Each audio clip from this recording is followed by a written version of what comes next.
Hello guys, welcome to Meridian Overseas. आज हमारे साथ है सुरभि, जो यूएसए हेड है मेरिडियन ओवरसीज के अंदर। जयपुर से ही आपकी एप्लीकेशन, अगर आप यूएस जा रहे हैं और मेरिडियन के थ्रू जा रहे हैं तो सुरभि आपकी एप्लीकेशन से जरूर गो थ्रू करेंगी।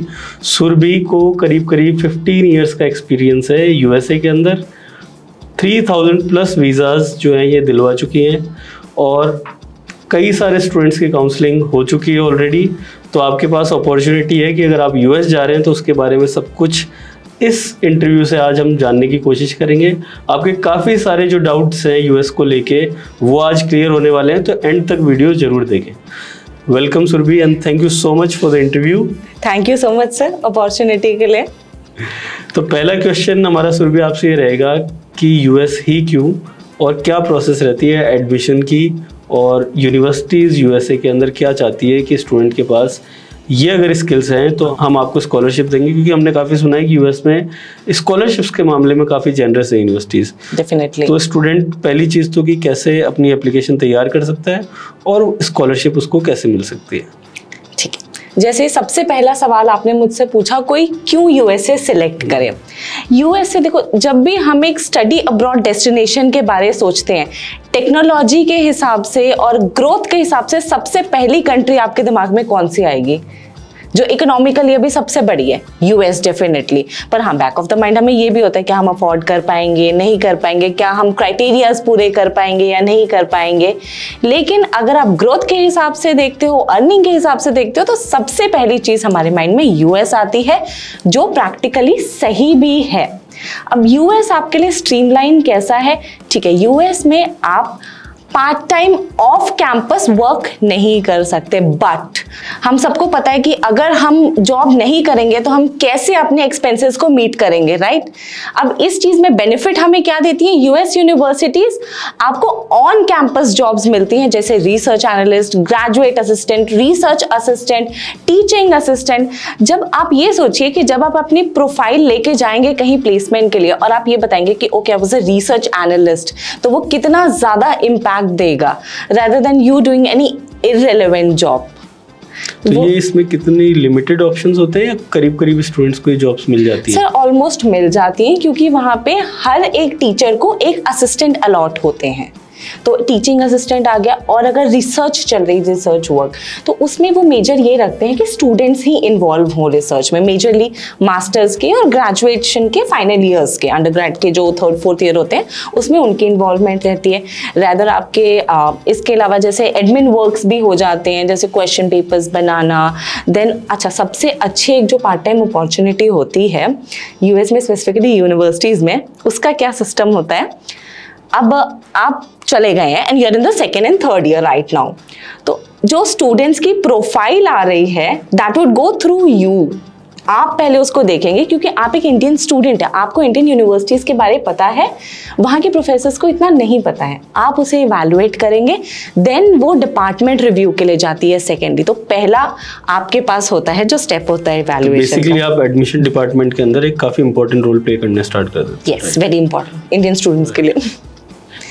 और अब एडमिशन प्रोसेस, डेफिनेटली हम सबको होता है कि भाई यूएस में एडमिशन लेना तो बहुत डिफिकल्ट है, बहुत सारी फीस होगी, बहुत सारी रिक्वायरमेंट्स होगी, और हमारा 90% नहीं है तो विल नॉट गेट एडमिशन। पर ऐसा कुछ नहीं है।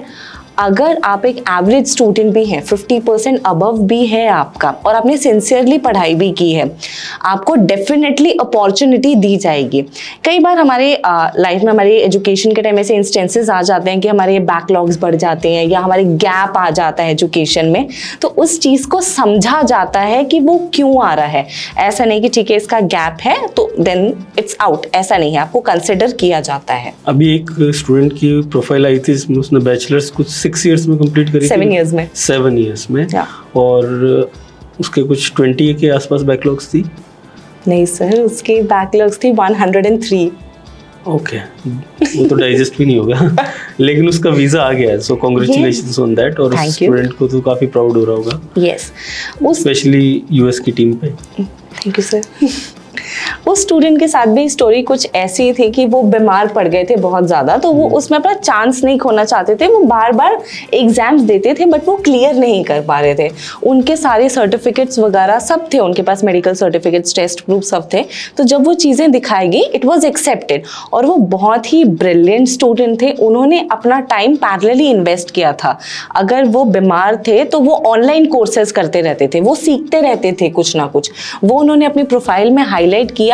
उस चीज़ को यूनिवर्सिटी ने देखा, उनके एसओपी में समझा कि ठीक है इन्होंने बैलेंस करके रखा है, he is a sincere candidate, तो उन्हें बहुत अच्छी अपॉर्चुनिटी मिली। और सर उन्हें स्कॉलरशिप भी मिली है। तो उनकी जो फीस थी it was $30,000 for a year, उनको $8,000 की पर ईयर की स्कॉलरशिप मिली है।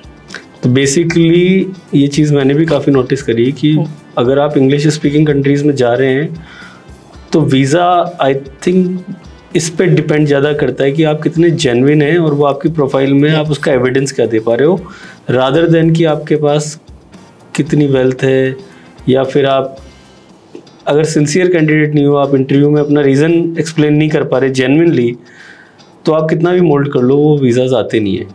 हमारे पास काफ़ी सारे मिथ्स ऐसे आ रहे हैं कि एडमिशन प्रोसेस तो जैसे आपने बताया इतना डिफ़िकल्ट नहीं है यूएस में, लेकिन इसके साथ में काफ़ी सारी इश्यूज ये आ रहे हैं। जैसे यूएस का वीज़ा जो है बाकी कंट्रीज से काफ़ी अलग है। yes. तो कई बार सुनने को ये आता है कि ऑफिसर एक सवाल पूछता है और वो पहले से डिसाइड करके रखता है कि भाई तुम्हें वीज़ा देना ही नहीं है, तो वो रिफ्यूज़ कर देता है। उस बात में कितनी सच्चाई है और आपका एक्सपीरियंस क्या है इतने सालों का? सर अगर वो पहले से डिसाइड कैसे करके रखेंगे, दे डोंट नो यू। आपने बस एक फॉर्म भरा है और वीज़ा फीस पे की है।